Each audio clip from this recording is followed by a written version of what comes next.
Bien-aimés dans le Seigneur, nous vous saluons dans le nom puissant et précieux de notre Seigneur Jésus-Christ de Nazareth.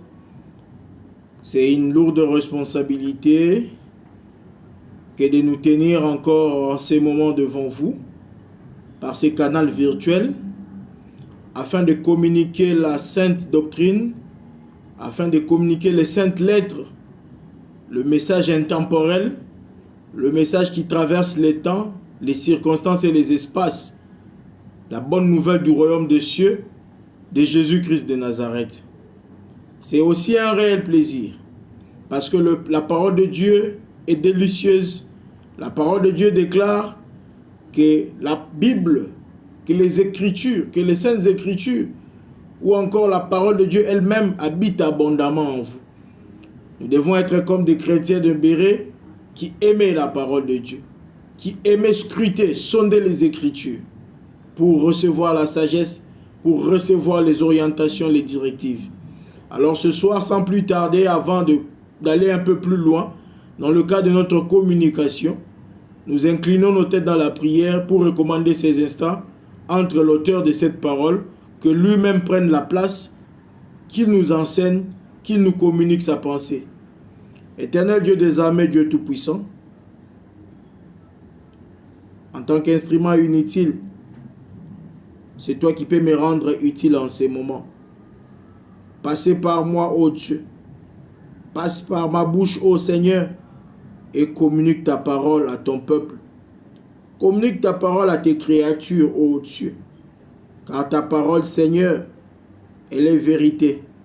Ta parole est vraie. Ta parole est fidèle. Seigneur, que je m'efface, que toi seul apparaisses, que toi seul, Seigneur, que tu sois important à travers cette vidéo de prédication. Dans le nom puissant de Jésus-Christ, Saint-Esprit, je t'invite, je t'invoque avec tes anges pour venir accompagner ces moments et toucher des cœurs et transformer des vies. Donner des consciences à ceux qui n'en ont pas. Dans le nom de Jésus-Christ de Nazareth, nous avons ainsi prié. Nous disons Amen. Bien-aimés, le thème de ce soir ou de ce matin, ça dépend de l'heure à laquelle vous allez me suivre. C'est la prière. 2 points. Programme de défense et de sécurité de tout chrétien. La prière. 2 points. Programme de défense et de sécurité de tout chrétien. Nous allons lire principalement dans Éphésiens chapitre 6, à partir du verset 12 à verset 18. Je lis au nom du Seigneur Jésus-Christ.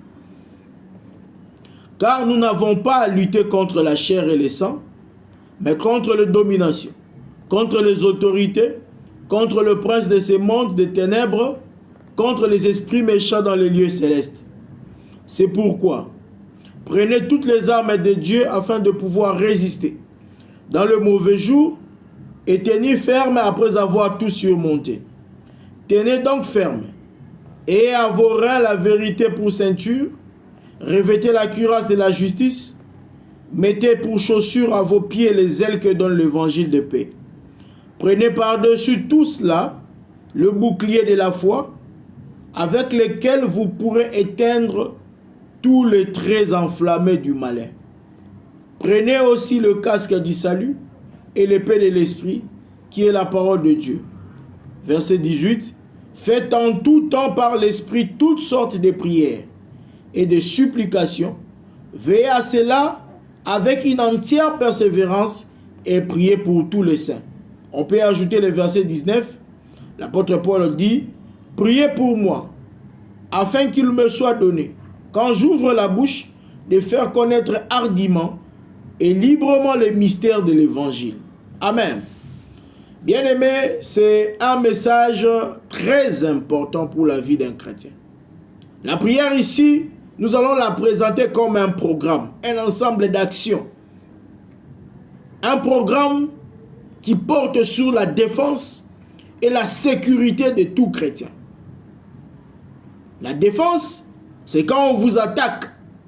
La sécurité, c'est généralement de manière préventive.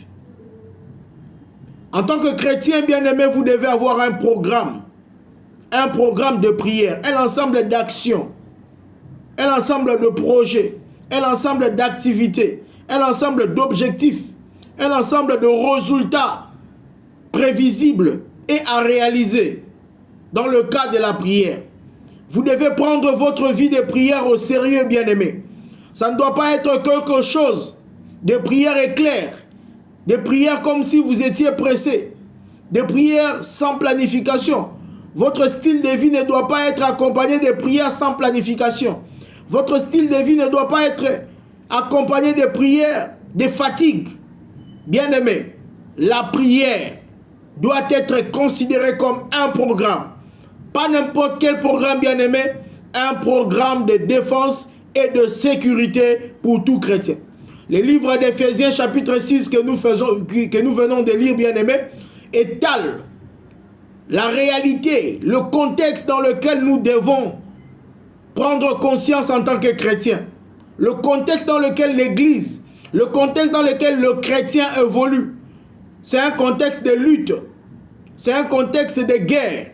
Comme ça, quand vous lisez dans le verset 12 du chapitre 6 d'Éphésiens, vous comprenez, vous réalisez vous-même, bien-aimés, que nous avons affaire aux dominations, que nous avons affaire, bien-aimés, aux autorités. Nous avons affaire aux princes de ce monde de ténèbres. Nous avons affaire aux esprits méchants dans les lieux célestes, bien-aimés. Excusez. Vous comprenez que cette lutte, ce n'est pas avec n'importe qui. Imaginez-vous que vous puissiez lutter contre une autorité. Imaginez-vous que vous puissiez lutter contre une domination. Je prends l'exemple de Mardoché, qui était une simple sentinelle, mais devait lutter contre Aman, qui était un général d'armée. C'était comme un chef d'état-major général à l'époque, dans l'empire médo-perse. Ce n'était pas n'importe qui, bien-aimé. Et voilà une sentinelle. Mardoché va lutter contre cette personne. Mais si vous n'avez pas de technique, si vous n'avez pas un programme, bien-aimé, de défense et de sécurité, vous ne pouvez pas gagner. C'est impossible. Mardoché qui va battre Aman. Cela ne peut être réalisé que par la prière. Vous allez vous rendre compte, bien-aimé, que quand Mardoché va dialoguer avec sa parente qui est Esther, c'était pour définir un programme de prière. Ils ont défini un programme de prière de 3 jours avec jeûne et Esther a posé des actes et ils ont réussi plutôt à sauver leur peuple, tout un peuple du génocide que Aman avait prévu. Donc, bien aimé, on ne peut réussir à terrasser des géants, à terrasser des fils d'Amalek que par la prière. C'est un contexte de guerre qu'il ne faut pas minimiser, qu'il ne faut pas prendre à la légère, qu'il ne faut pas prendre comme si vous étiez en train de jouer. Le contexte est très important, bien aimé. La vie d'un chrétien sur terre, c'est une vie de lutte. Vous voyez, la nature nous enseigne. Les États, par exemple. Actuellement, les statistiques, bien aimées, dans le monde, le budget total qui concerne les forces de défense et de sécurité dans le monde, vous allez voir un État comme les États-Unis d'Amérique représente en lui-même près de 35% de ce budget total du monde en matière de défense et de sécurité. Donc, on ne peut pas dire que les États-Unis est grande puissance par hasard.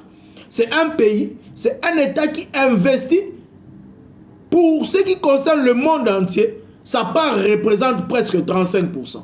Vous comprenez la place, l'importance que la grande puissance américaine accorde aux forces de sécurité et de défense. Bien aimé, même ici au Congo, quand nous prenons les 10 grandes fonctions de l'État, principalement les fonctions de sécurité et les fonctions de défense. Les fonctions de défense prennent 7% du budget de la RDC. Les fonctions de sécurité pour le budget 2023 prennent 4%. Donc si on cumule la sécurité et la défense pour 2023, la RDC a prévu de dépenser 11%. Ce n'est pas n'importe quoi, bien aimé. Vous prenez tout le budget de la RDC, vous enlevez 11%, on le réserve pour la sécurité. C'est pour dire que la sécurité et la défense ont une place importante dans les politiques publiques, dans le programme d'action du gouvernement. Bien aimé, prenez les choses au sérieux. Prenez votre vie de prière au sérieux. Ne minimisez pas votre vie de prière. Je vais partager avec vous aussi l'exemple de l'islam. Bien aimé, Les musulmans ont ce qu'ils appellent parmi les 5 piliers de l'islam, le salat.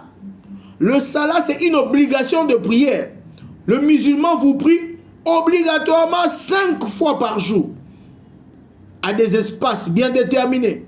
5 fois par jour. Quand j'étais très jeune, j'allais parfois au grand marché, au marché central de Kinshasa pour me procurer quelques vêtements. Je passais chez les musulmans qui sont nos frères de l'Afrique de l'Ouest.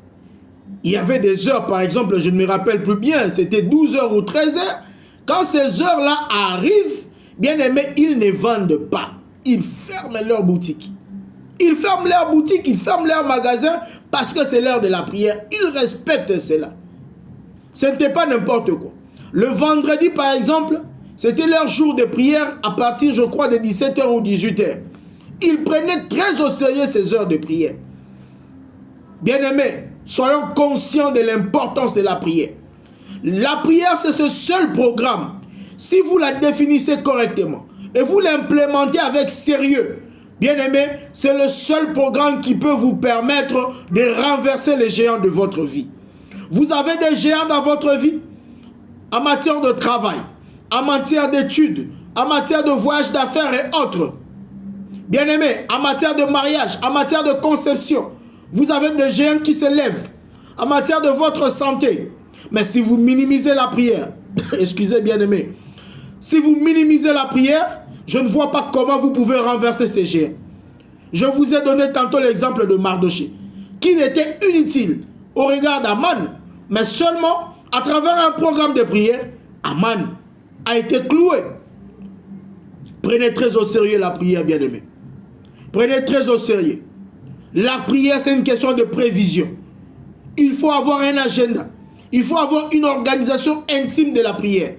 Il ne faut pas que ça soit des choses à la sauvette. Il ne faut pas que ça soit des choses ambulatoires, des choses imprévisibles. La prière doit être un programme défini, un programme prévu. Vous savez vous-même que chaque 6 heures, je me tiens devant Dieu. Peu importe les circonstances, peu importe les agitations, vous devez prier. Très important, bien-aimé.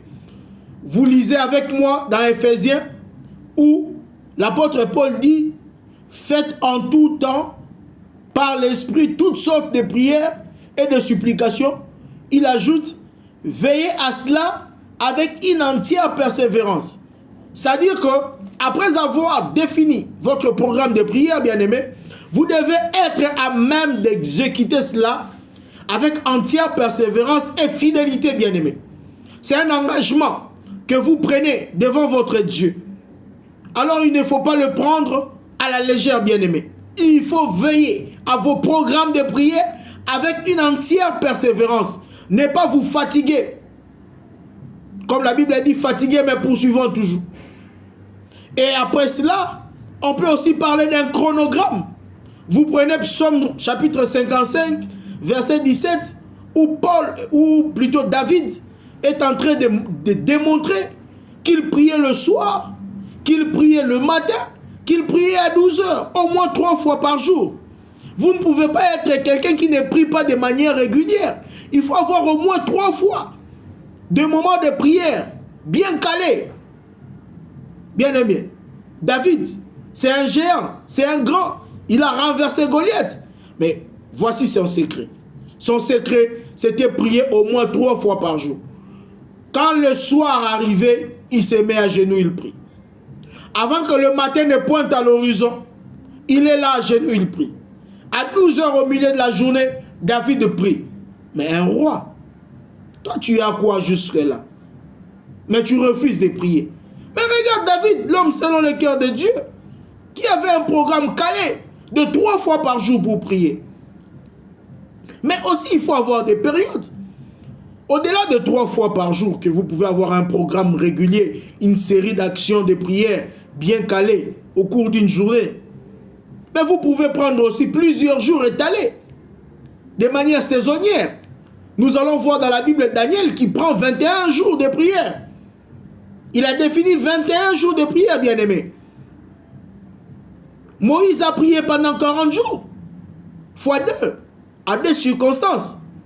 Vous devez avoir un programme de prière, bien-aimé. non seulement le nombre de fois par jour, mais aussi, vous pouvez caler plusieurs jours comme Daniel, qui a fait 21 jours, ne fût-ce que pour prier. Cela est un programme qui vous permettra de vous défendre et de vous sécuriser.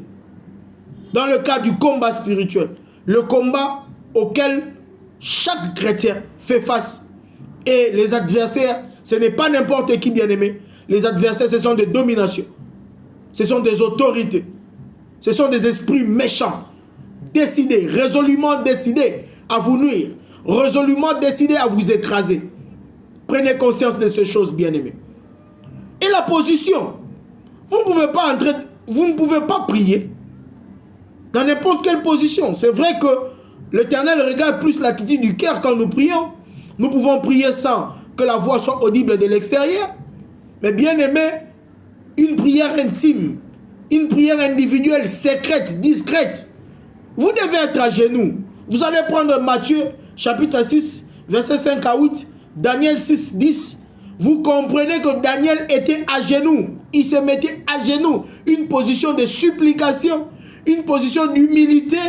Vous ne pouvez pas aller parler au Créateur du monde, au Père de lumière en qui il n'y a ni changement ni ombre de variation, tout en ayant des mains en poche. Et prier. Il y a des attitudes, il y a des positions à prendre. Bien aimé, quand vous voulez prier, vous ne pouvez pas prier de n'importe quelle manière. Il faut avoir une position respectueuse, une position de vénération. Quand nous voulons prier, quand nous voulons entrer en contact avec le Créateur du monde, le Créateur de l'univers. Bien aimé, il faut aussi avoir des endroits. Ce n'est pas n'importe quel endroit que vous pouvez vous permettre d'avoir un programme régulier de prière. Un programme de prière individuel exige la discrétion. C'est comme ça que Daniel chapitre 6 ou Matthieu chapitre 6, on vous dit, quelqu'un va dans sa maison, il ferme la porte. Il va dans sa chambre, il ferme la porte. Dans un endroit secret. On ne peut pas élaborer des stratégies militaires, bien aimées, dans une émission de débat politique à la télé. C'est comme ça qu'il y a des réunions secrètes, des réunions de sécurité du Conseil national de la sécurité. Ces réunions-là sont secrètes. C'est de la même manière. Vous ne pouvez pas prier à un endroit où le secret est gâché. Vous devez avoir le secret. Une prière individuelle, vous n'avez pas besoin de crier pour que le voisin vous écoute, bien aimé. Vous êtes en train de lutter, vous êtes en train d'élaborer votre stratégie d'attaque. Vous êtes en train d'implémenter votre stratégie d'attaque. Et la très bonne stratégie en l'art de la guerre, c'est la surprise. C'est attaquer l'ennemi par la surprise. Mais si l'ennemi est au courant de vos stratégies, comment vous allez l'attaquer? Le roi de Syrie, qui voulait combattre contre le roi d'Israël, mais comme Élisée avait toujours les informations prophétiques sur lui, il n'arrivait pas à combattre le roi d'Israël. L'ennemi ne doit pas avoir vos mots. L'ennemi ne doit pas avoir votre stratégie. Trouvez-vous un endroit secret de prière. Vous n'avez pas besoin forcément de filmer et montrer aux gens que vous êtes en train de prier. Ça dépend, bien aimé. Ça peut avoir un rôle évangélique.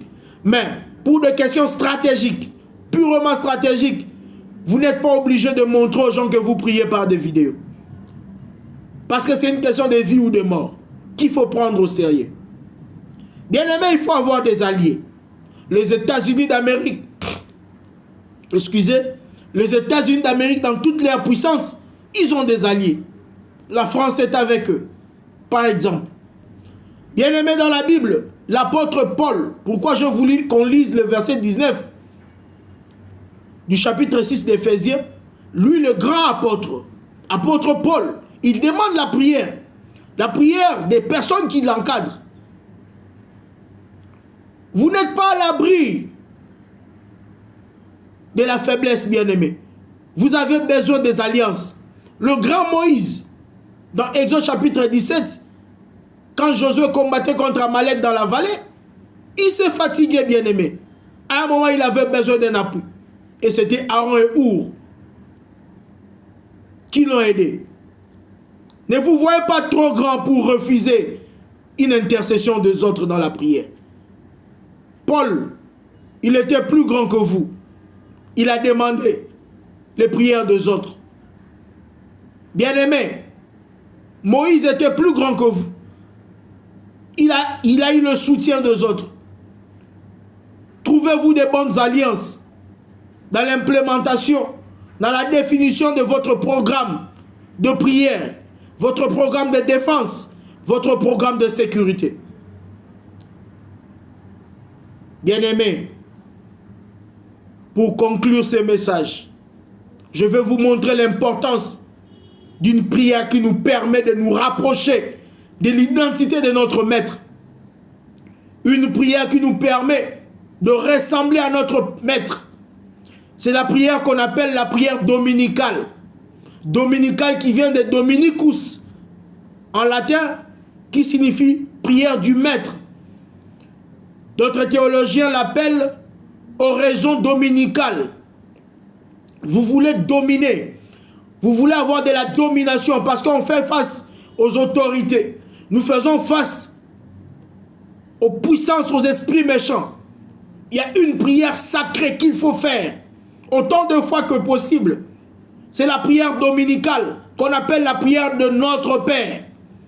Bien aimé, plusieurs personnes, surtout nous les évangéliques, les pentecôtistes, les protestants et autres, nous avons négligé en public la prière de notre Père. Bien aimé, ce n'est pas par hasard que Jésus-Christ a pris le soin d'enseigner cette prière. Oui, nous écoutons souvent des enseignements théologiques qui vont dans le sens des interprétations allégoriques, nous dire que la prière de notre Père, c'est une prière indicative. Jésus était en train d'enseigner la procédure d'une prière. Mais quand nous lisons dans Luc, toujours dans le même contexte, Christ, quand il enseigne à ses disciples la prière de notre Père, il dit « dites ». Comment prier? Il dit « dites ». Est-ce que « dites » est une procédure? Est-ce que « dites » est une façon de prier ou c'est une prière qu'il faut dire? Bien-aimés, si vous voulez dominer, priez notre Père. Priez notre Père autant que cela est possible. C'est une prière très importante qu'il ne faut pas négliger. Mais je ne voudrais pas terminer seulement avec la prière de notre Père. Il y a un autre élément qui me vient à l'esprit. C'est le budget que vous avez pour la prière. C'est un programme, bien aimé. Ce programme ne peut être exécuté qu'avec un budget. Et pour cela, nous allons lire un dernier passage dans le livre de Philippiens. Philippiens chapitre 4. C'est un verset que beaucoup de chrétiens connaissent. Verset 6. Je voulais bien terminer avec la prière de notre Père, mais l'Éternel a permis que nous terminons avec Philippiens 4, 6. La Bible dit ceci: ne vous inquiétez de rien, mais en toute chose, faites connaître vos besoins à Dieu par des prières et des supplications, avec des actions de grâce. Bien aimé, les actions de grâce sont des offrandes. Nous pouvons prendre cela dans toutes les dimensions possibles. Mais la dimension qui me préoccupe en ces moments pour vous communiquer cela, c'est la dimension des offrandes matérielles. Vous ne pouvez pas demander à Dieu des choses et fermer votre main. Priez, mais donnez aussi des offrandes, bien-aimées. Ça a un très grand rôle dans la spiritualité chrétienne. Vous ne pouvez pas commencer à prier, mais vous ne donnez pas des offrandes dans votre église, vous ne payez pas vos dîmes. Bien-aimé, c'est très dangereux. Les offrandes, il faut les donner suffisamment quand vous les avez. Il faut donner pendant qu'on prie. Ça débloque, ce sont des clés vers l'exaucement. Prenez conscience de cela. C'est comme ça que nous lisons dans Philippiens 4, 6, on dit avec des actions de grâce. Oui, c'est vrai que les actions de grâce peuvent être des prières de remerciement. Des remerciements prophétiques. On croit avoir déjà reçu ce qu'on a demandé. Mais toujours ces actions de grâce, quand nous remontons dans les livres des offrandes lévitiques, les sacrifices d'action de grâce, c'était des offrandes matérielles. Il n'est pas exclu, bien aimé, de donner des offrandes pour vos enfants, de donner des offrandes pour votre mariage, de donner des offrandes pour votre travail, de donner des offrandes pour votre santé, de donner des offrandes pour votre ministère. Si vous priez sans donner des offrandes, c'est très dangereux pour vous. Christ, il priait beaucoup, plus que quiconque, mais il s'est donné lui-même en sacrifice à la croix de Golgotha. Le sacrifice suprême. Apprenez ces choses. Il y a tant de choses à dire sur la prière. Mais ce soir ou ce matin, selon que vous me suivez, le plus important pour moi, c'était que un enfant de Dieu comprenne qu'il doit avoir un programme de défense et de sécurité spirituelle.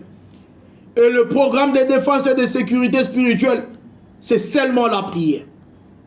La prière et ses programmes qui vous permet d'avoir des objectifs, d'avoir des actions coordonnées, des activités coordonnées, de résultats à espérer pour renverser les forces des ténèbres qui se tiennent contre votre prospérité. Prenez conscience de ces choses. Ayez des programmes de prière, individuels surtout, mais aussi des communautés. Comprenez que les grandes puissances, les grands États dans ce monde mettent du budget, du paquet pour leur sécurité et leur défense. La RDC aussi a près de 11% dans son budget 2023 pour la prière. Prenez ces choses au sérieux, bien-aimés. Organisez-vous pour votre prière. Mais surtout, ne négligez jamais la prière de notre Père. Et à chaque fois que vous priez pour quelque chose, donnez aussi des offrandes en attendant l'exaucement de ces choses. Que l'Éternel nous bénisse. Père, j'ai fait l'œuvre d'un évangéliste. Je s'aimais, j'ai arrosé, mais c'est toi qui fais croître. Touche un cœur, transforme les vies par la puissance du Saint-Esprit et par le concours de tes anges. Dans le nom puissant de Jésus-Christ de Nazareth. Amen. Bien-aimés, c'était un réel plaisir. Si Dieu nous le permet et par sa grâce, nous nous reverrons bientôt. Merci.